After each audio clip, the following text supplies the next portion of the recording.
Price lord. ದೇವರ ಅತಿ ಪರಿಶುದ್ಧ ನಾಮಕ್ಕೆ ಸ್ತೋತ್ರವಾಗಲಿ. ಮತ್ತೊಂದು ದಿನವನ್ನು ಕಾಣುವಂತೆ ದೇವರು ನಮಗೆ ಸಹಾಯ ಮಾಡಿದ್ದಕ್ಕಾಗಿ ಸ್ತೋತ್ರ. ಆತನು ಮಾಡಿದ ಎಲ್ಲ ಉಪಕಾರಗಳಿಗಾಗಿ, ಎಲ್ಲ ಆಶೀರ್ವಾದಗಳಿಗಾಗಿ ದೇವರಿಗೆ ಸ್ತೋತ್ರವನ್ನು, ಮಹಿಮೆಯನ್ನು ಸಲ್ಲಿಸ್ತೇನೆ. ಇಂದಿನ ವೇದ ಅಧ್ಯಯನಕ್ಕಾಗಿ ಒಂದು ವಾಕ್ಯವನ್ನು ಓದಿಕೊಳ್ಳೋಣ. ಎಸ್ತೇರಳ ಪುಸ್ತಕ 3ನೇ ಅಧ್ಯಾಯ 8ನೇ ವಾಕ್ಯ. ಹಾಮಾನನು ಅರಸನಾದ ಅಹಷ್ವೇರೋಷನಿಗೆ, ನಿನ್ನ ರಾಜ್ಯದ ಎಲ್ಲ ಸಂಸ್ಥಾನಗಳಲ್ಲಿ ಒಂದು ಜನಾಂಗವಿರುತ್ತದೆ, ಅದು ಇತರ ಜನಾಂಗಗಳವರ ಮಧ್ಯದಲ್ಲಿ ಹರಡಿದ್ದರೂ ಅವರಿಂದ ಪ್ರತ್ಯೇಕವಾಗಿಯೇ ಇರುತ್ತದೆ.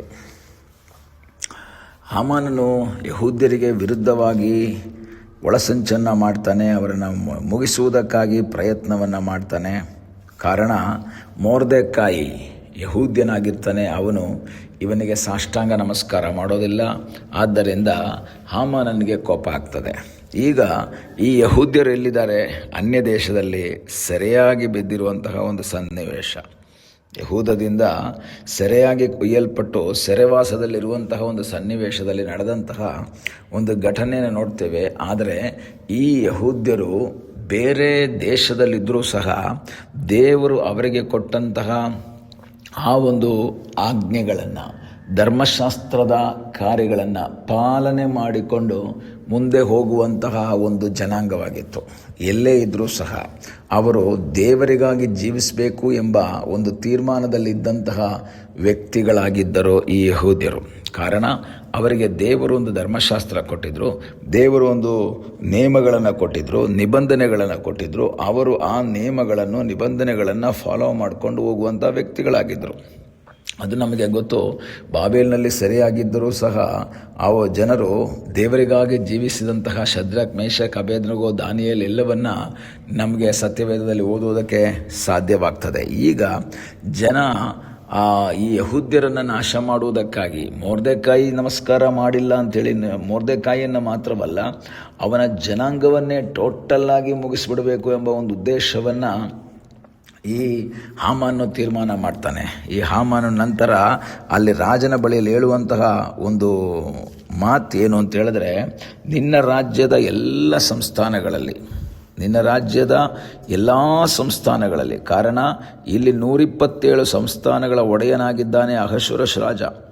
ಈ ಎಲ್ಲ ಸಂಸ್ಥಾನಗಳಲ್ಲಿ ಒಂದು ಜನಾಂಗ ಇದೆ, ಒಂದು ಜನಾಂಗ ಇದೆ. ಯಾಕೆಂದರೆ ಬೇರೆ ಎಷ್ಟೋ ಜನಾಂಗಗಳಿದ್ದಾವೆ, ಆದರೆ ಇವನು ಹೇಳ್ತಾನೆ ಒಂದು ಜನಾಂಗ ಇದೆ, ಅವರು ಇತರ ಜನಾಂಗಗಳ ಮಧ್ಯದಲ್ಲಿ ಹರಡ್ಕೊಂಡಿದ್ದಾರೆ. ಅಂದರೆ ಬೇರೆ ಬೇರೆ ಜನಾಂಗಗಳ ಮಧ್ಯದಲ್ಲಿ ವಾಸ ಮಾಡ್ತಾ ಇದ್ದಾರೆ. ಅವರು ಮಾತ್ರ ಒಂದು ದೇಶವಾಗಿಲ್ಲ, ಅವರು ಮಾತ್ರ ಒಂದು ರಾಜ್ಯವಾಗಿಲ್ಲ, ಅವರು ಸಪ್ರೇಟಾಗಿ ಮಿಕ್ಸ್ ಆಗಿ ಹೋಗ್ಬಿಟ್ಟಿದ್ದಾರೆ. ಅವರ ಮನೆಗಳು ಇತರ ಜನಾಂಗಗಳ ಮಧ್ಯದಲ್ಲಿ ಇದೆ. ಅದರ ಅರ್ಥ, ಇಲ್ಲೊಂದು ಮನೆ ಇದ್ದರೆ ಪಕ್ಕದಲ್ಲಿ ಬೇರೆ ಜನಾಂಗದವನ ಮನೆ ಇದೆ, ಹಿಂದ್ಗಡೆ ಇನ್ನೊಬ್ಬ ಇದ್ದಾನೆ, ಮುಂದ್ಗಡೆ ಇನ್ನೊಬ್ಬ ಇದ್ದಾನೆ. ಆದರೆ ಅವರು ಹರಡಿದ್ದರೂ ಸಹ ಅವರಿಂದ ಪ್ರತ್ಯೇಕವಾಗಿಯೇ ಇರುತ್ತದೆ. ಯಾರಿಂದ? ಅನ್ಯ ಜನರಿಂದ ಹರಡಿಕೊಂಡಿದ್ದರು ಇರುವುದು ಅನ್ಯ ಜನರ ಮಧ್ಯದಲ್ಲಾದರೂ ಸಹ ಅನ್ಯ ಜನರ ಉಪದೇಶಗಳನ್ನು, ಅನ್ಯ ಜನರ ಆಚಾರಗಳನ್ನು, ಅನ್ಯ ಜನರ ದೇವರುಗಳನ್ನು ಆರಾಧನೆ ಮಾಡದೆ ಅವರು ತಮಗೆ ದೇವರು ಕೊಟ್ಟಂತಹ ಆಲೋಚನೆಗೆ ವಿಧೇಯರಾಗಿ ಮುಂದೆ ಹೋಗ್ತಾ ಇದ್ದಾರೆ ಎಂಬುದಾಗಿ ಯಹೂದ್ಯರಲ್ಲ ಹೇಳ್ತಾ ಇರೋದು, ಯಹೂದ್ಯರ ನಾಯಕರಲ್ಲ ಹೇಳ್ತಾ ಇರೋದು, ಯಹೂದ್ಯರ ದೇವರಲ್ಲ ಹೇಳ್ತಾ ಇರೋದು. ಇಲ್ಲಿ ಹೇಳ್ತಾ ಇರುವುದು ಅನ್ಯ ದೇಶದ ರಾಜನ ಮಂತ್ರಿಯಾದಂತಹ ಹಾಮಾನ್ ಹೇಳ್ತಾ ಇದ್ದಾನೆ. ಪ್ರಿಯ ದೇವರ ಮಕ್ಕಳೇ, ನೀವು ಎಲ್ಲೇ ಇದ್ದರೂ ಸಹ, ಯಾವ ದೇಶದಲ್ಲಿದ್ದರೂ, ಯಾವ ಸ್ಥಳದಲ್ಲಿದ್ದರೂ ಸಹ ದೇವರು ನಮ್ಮಿಂದ ಬಯಸುವಂಥದ್ದು ಏನಂದರೆ, ನೀವು ಒಂದು ಸಪ್ರೇಟಾಗಿ ಇರುವಂತಹ ಒಂದು ಬೇರ್ಪಟ್ಟ ಒಂದು ಅನುಭವವನ್ನು ನಮ್ಮ ಜೀವಿತದಲ್ಲಿ ದೇವರು ಬಯಸುವವನಾಗಿದ್ದಾನೆ. ಪೇತ್ರನು ಪ್ರಸಂಗ ಮಾಡುವಾಗ ಹೇಳ್ತಾನೆ, ಈ ವಕ್ರ ಬುದ್ಧಿಯುಳ್ಳ ಸಂತತಿಯವರಿಂದ ಬೇರ್ಪಟ್ಟು ನೀವು ಜೀವಿಸಿರಿ ಎಂಬುದಾಗಿ. ಈಗಲೇ ಸಮಯದಲ್ಲಿ ವಾಕ್ಯವನ್ನು ಕೇಳುವಂತಹ ದೇವರ ಮಕ್ಕಳೇ, ನಾವೆಲ್ಲೇ ಇರಬಹುದು, ಯಾವ ಜನಾಂಗದ ಮಧ್ಯದಲ್ಲಿ ಇರಬಹುದು, ಯಾವ ವ್ಯಕ್ತಿಗಳ ಮಧ್ಯದಲ್ಲಿದ್ದರೂ ಸಹ ನಮ್ಮಲ್ಲಿ ಒಂದು ತೀರ್ಮಾನ ಇರಬೇಕು. ನಾನೊಬ್ಬ ಸಪ್ರೇಟ್ ವ್ಯಕ್ತಿ, ನಾನು ದೇವರ ನೇಮಗಳನ್ನು ಹೊಂದಿದವನು, ದೇವರ ಆಜ್ಞೆಗಳನ್ನು ಹೊಂದಿದವನು, ದೇವರ ಚಿತ್ತಕ್ಕೆ ವಿಧೇಯನಾಗಿ ಜೀವಿಸಬೇಕಾದವನು. ಕಾರಣ, ನನಗೆ ದೇವರೊಂದು ನೇಮವನ್ನು ಕೊಟ್ಟಿದ್ದಾರೆ. ಅಲ್ಲಿ ಯಹೂದ ದೇಶದಲ್ಲಿ ಅಲ್ಲ ಅವರಿರೋದು, ಶೂಷನ್ ಪಟ್ಟಣದಲ್ಲಿರುವಂತಹ ವ್ಯಕ್ತಿಗಳ ಕುರಿತಾಗಿ ಈಗ ಹಾಮಾನ್ ಹೇಳ್ತಾನೆ, ಒಂದು ಜನಾಂಗ ಇದೆ ಶೂಷನ್ ಪಟ್ಟಣದಲ್ಲಿ ಮಾತ್ರವಲ್ಲ, ಎಲ್ಲ ಸಂಸ್ಥಾನಗಳಲ್ಲಿದ್ದಾವೆ, ಎಲ್ಲ ರಾಜ್ಯಗಳಿದ್ದಾವೆ. ಅವರೊಂಥರ ಡಿಫ್ರೆಂಟ್ ಆಗಿದ್ದಾರೆ.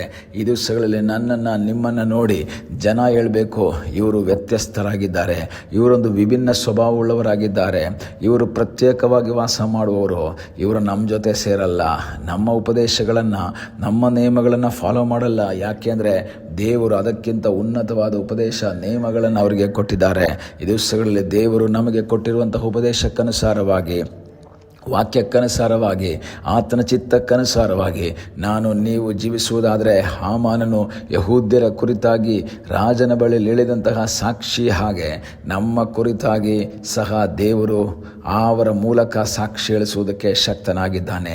ಹಾಗೆ ಸಾಕ್ಷಿ ಹೊಂದಿದಂತಹ ಇವರನ್ನು ಬಿಡಿಸುವುದಕ್ಕಾಗಿ ದೇವರು ಇಳಿದು ಬಂದನೆಂಬುದಾಗಿ ನಾವು ನೋಡ್ತೇವೆ. ಈ ದಿವಸಗಳಲ್ಲಿ ಅದಕ್ಕಾಗಿ ನಮ್ಮನ್ನೇ ಸಮರ್ಪಿಸಿಕೊಳ್ಳೋಣ. ಒಂದು ಪ್ರತ್ಯೇಕ ಅನುಭವದಲ್ಲಿ ಜೀವಿಸುವ ಹಾಗೆ ದೇವರು ನಮಗೆ ಸಹಾಯ ಮಾಡಲಿ. ಕಣ್ಣುಗಳನ್ನ ಮುಚ್ಚೋಣ, ಪ್ರಾರ್ಥನೆ ಮಾಡೋಣ. ನಮ್ಮನ್ನು ಬಹಳವಾಗಿ ಪ್ರೀತಿ ಮಾಡುವ ಪರಲೋಕದ ತಂದೆಯಾದ ದೇವರೇ, ಈ ಸಮಯಕ್ಕಾಗಿ ಸ್ತೋತ್ರ. ನಮ್ಮನ್ನೇ ನಿನ್ನ ಪಾದಗಳಿಗೆ ಒಪ್ಪಿಸಿಕೊಡ್ತೇವೆ. ಇದುವರೆಗೂ ನಿನ್ನ ಸಾನ್ನಿಧ್ಯ, ಆಶೀರ್ವಾದ ನಮ್ಮ ಸಂಗಡ ಇದ್ದದಕ್ಕಾಗಿ ಸ್ತೋತ್ರ. ಕರ್ತನೆ, ನಮ್ಮನ್ನೇ ನಿನ್ನ ಪಾದಗಳಿಗೆ ಒಪ್ಪಿಸಿಕೊಡ್ತೇವೆ. ಒಂದು ಪ್ರತ್ಯೇಕತೆಯ ಅನುಭವದಲ್ಲಿ ಜೀವಿಸುವ ಹಾಗೆ ನೀನು ನಮಗೆ ಸಹಾಯ ಮಾಡೆಂಬುದಾಗಿ ನಾವು ಪ್ರಾರ್ಥಿಸ್ತೇವೆ. ಪ್ರಾರ್ಥನೆಯನ್ನು ಕೇಳಿದ್ದಕ್ಕಾಗಿ ಸ್ತೋತ್ರ. ಯೇಸುವಿನ ಮುದ್ದಾದ ಹೆಸರಿನಲ್ಲಿ ಬೇಡಿಕೊಳ್ಳುತ್ತೇವೆ ನಮ್ಮ ಪ್ರೀತಿಯ ತಂದೆಯೇ, ಆಮೇನ್. God bless you.